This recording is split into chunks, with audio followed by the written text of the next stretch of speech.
Hello, my name is Emmy DeGrappa. Each week, we bring you stories asking our guests the question why.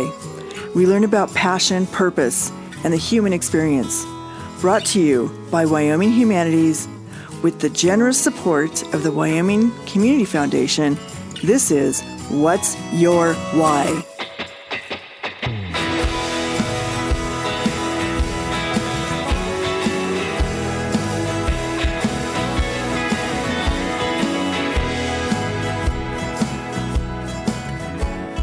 Today, we are talking to Kealoha. He was named the first poet laureate of Hawaii in 2012. As an internationally acclaimed poet and storyteller, he has performed throughout the world. Welcome, Kealoha. Hi, how's it going, Emmy? Thanks for having me. Oh, absolutely. I'm loving to hear the story of your journey to become a poet. How did that happen? Well, growing up, I was a little bit into poetry. That was kind of like something I dabbled in, right? But I got heavily into math and science. That was my jam. So I went as full force as I could into those fields. And so I ended up getting a degree as a nuclear engineer, which is really just applied nuclear physics, right? With a minor in writing. So that writing thing was still kind of there, but it wasn't my main focus. The thing is, though, is that after I had graduated from college, I decided to sort of take a mini leap away from science for a moment, and I got into business consulting. I was doing that in San Francisco. And while I was there in San Francisco, I was doing that typical, it wasn't even 9 to 5. It was like 9 to 7, 9 to 8. It was crazy. It was like, go to work, come home, eat dinner, pass out, wake up, go to work the next day. And it was like rinse and repeat. And I was finding myself wasting away. And one day, I was just like, I had enough of it. I was like, I want to go and experience San Francisco. I'm living in this amazing city, and I haven't seen any of it, So I picked up one of the papers. It was either The Guardian or the SF Weekly, one of those weekly papers where they have sort of the events of the week. One of the events that caught my eye it was a slam poetry event, and it was happening maybe 3 blocks away from where I lived. And so it was a no-brainer, right? I was like, okay, I used to be into poetry. Let me go check this out. So I went there, paid my admission, sat down, and while I'm sitting there, I get presented with some of the best slam poets in San Francisco, and they just get up there and they just lay it all out.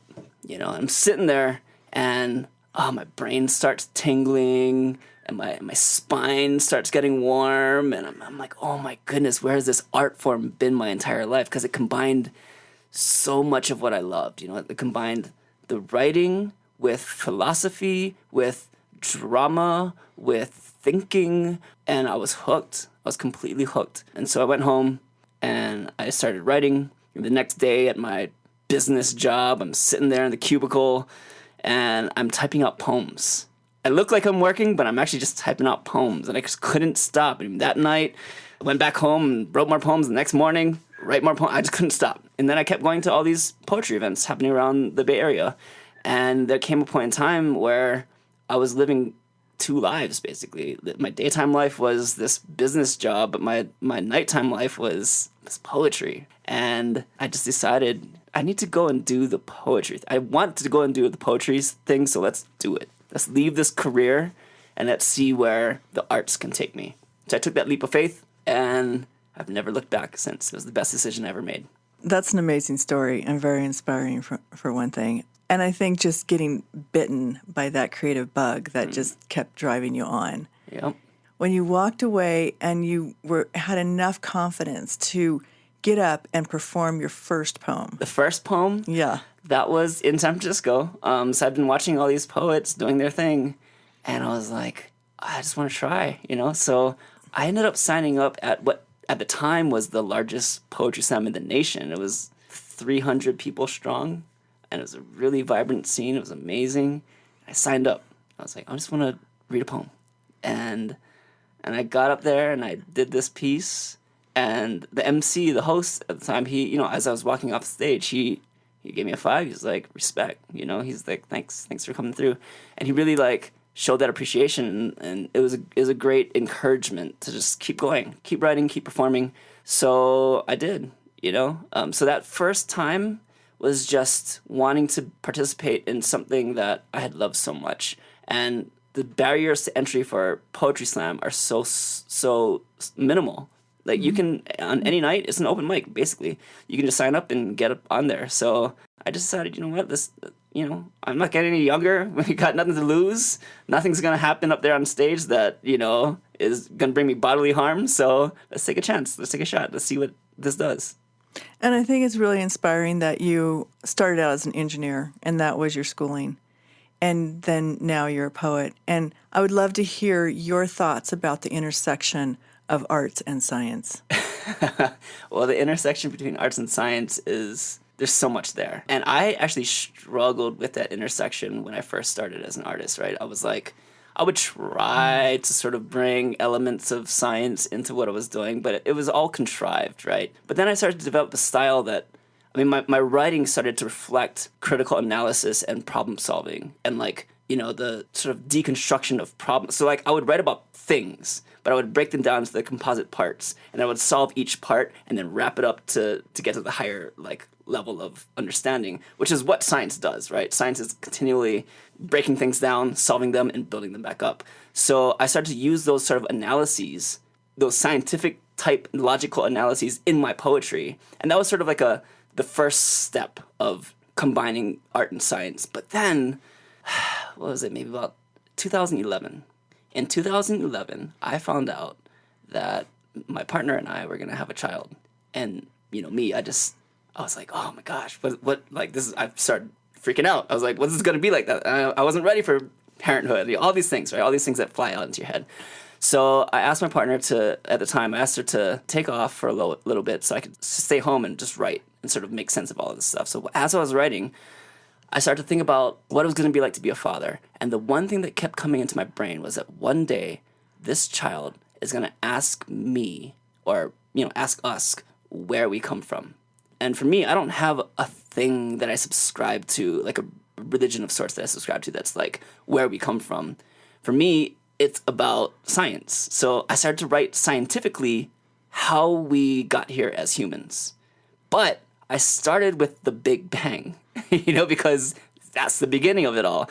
So as I was writing about the Big Bang, these subatomic particles, they started to have faces. This is matter and antimatter. They had faces and they had intentions. They hated each other. There was this big war, this battle that ended up resolving itself in this peace festival, which was Woodstock. And I was like, oh, this is strange. This is happening? Really? Okay, well, let's see what happens next in the stars. So I started to write about what was happening in the stars. And, the angle that I took with that, I was like, oh, each star is like a discotheque in the 70s. And we're going in, it's ladies' night, and we're dancing. And each dance that we do is a different configuration of protons and neutrons, or females and males. And we're doing all these different dances, having all these different numbers of configurations. Each configuration is a different element on the periodic table. And so we're building out hydrogen and helium and carbon, nitrogen, oxygen, all those things that, are up there on the periodic table. And then I was like, okay, well, oh, cool. So the story continued on and on and on. The solar system I started to write about, and that became the sort of a triangle love story between the sun, the earth, and the moon. And, we sort of play with those tensions of love and relationships. And then the earth gets pregnant and we don't know who the baby daddy is, but we think it's the moon. The moon thinks it's his. And so the earth and the moon, they go through this pregnancy together. And, all those sort of ridiculous things that happen during pregnancy start to come out, like the sort of the crankiness and the feeling like, oh, I feel so fat and things like that. All those things start happening. And then eventually at the 9th month, the earth, she's ready to give birth, and she gives birth to a single-celled organism. She gives birth to a bacteria, basically, a sea slime. And then that sea slime replicates over and over again, and eventually there's a mutation, and the mutation is an archaea, and each time there's another mutation, we get a sort of a larger sort of life form, and each time there's a new life form, we bring in different styles of music, or different sounds of music, but those pieces of music loop. And eventually, by the time we get to human, we go through fish and amphibians and reptiles and mammals, and then finally human. By the time we get there, it's this wall of sound, this cacophony of sound, and then we hear the human voice singing. And then once we become human, the next scene of this writing. This is all happening that one writing session, right? Next thing that happens is that we migrate from Africa throughout the rest of the world, and each time we move to a different location in the world, a different region, we start to hear the indigenous music from those places, and then we see the dance forms, the indigenous dance forms from those places. Like now, it's like I'm sort of like composing this stage play during this writing session, and so I see we're exploring all these different cultural indigenous art forms from around the world, and then finally, once we sort of do our journey around the world, then I started to talk about the future. And for us, for me, for scientists, the future, the biggest problem that we have to solve right now is global climate change. So that became like the focus of that final scene. Is I go deep and heavy into global climate change and what the possibilities are, from the very, very dark, from the very, very, like, the worst case scenario all the way to the best case scenario. And I build all these different, like 9 different scenarios of what could happen in regards to global climate change for our future. And then so, like, after I wrote that during this one writing session, I was like, oh, this is what I've been trying to do for my entire life. This is what this work, this piece that I've just kind of like written out. This is what I stand for. This is what this is my life's work. Because I had spent the first half of my life studying science, and then the second half of my life studying poetry and storytelling, and to be able to synthesize all of it into one piece was the most meaningful thing that I had done and have done, I think, up to this point in time in my life. And it sounds like it was in your heart the whole time, like percolating.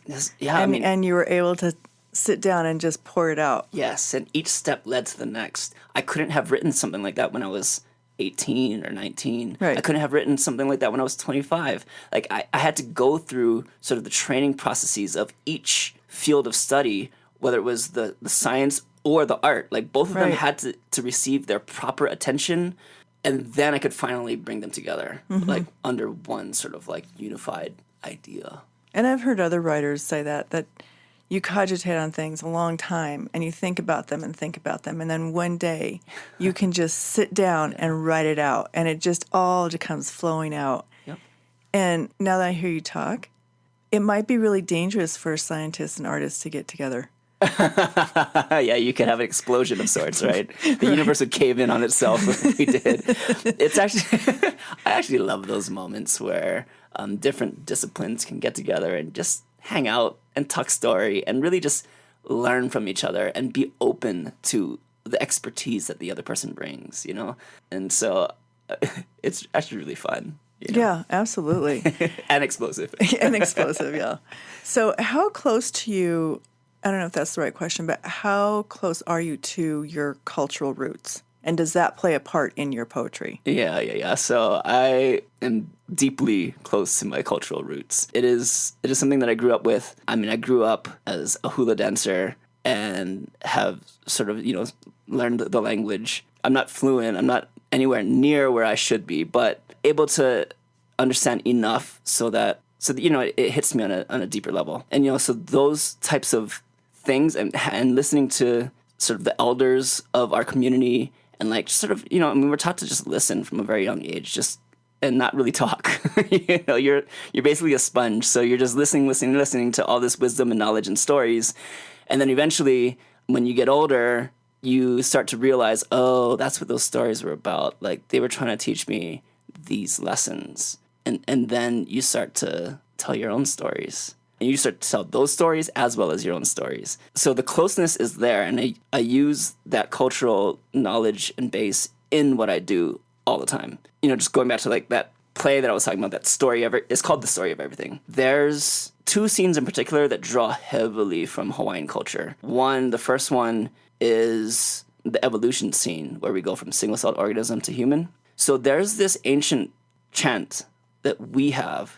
This thing was composed in the 1700s, so the century before Darwin came out with the origin of species. But what it does is it's called the Kumulipo, and it's our origin chant. It's like where we come from, sort of from a Hawaiian perspective. And what it starts off with is like, at first it was darkness, and then there was sea slime, and then was born coral polyps, worms, and starfish, and then was born, and then was born plants, right?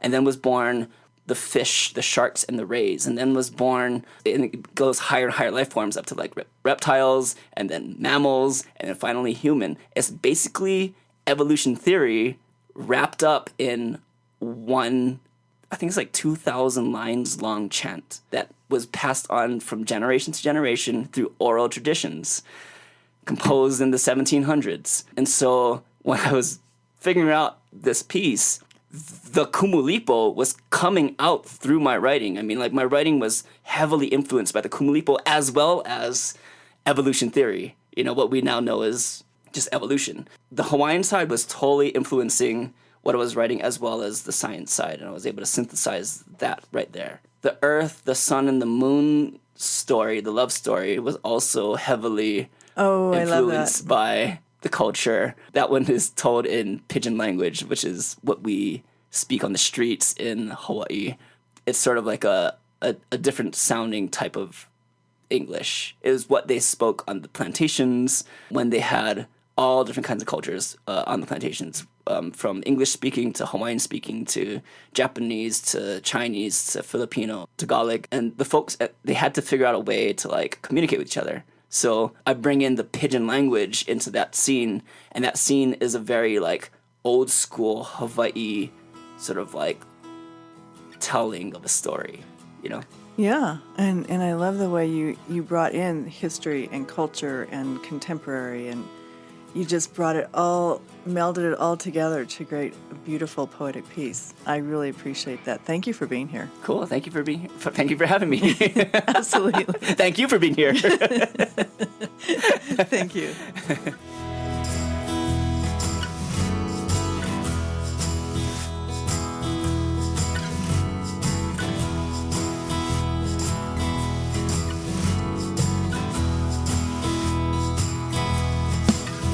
Thank you for joining us for this episode of What's Your Why?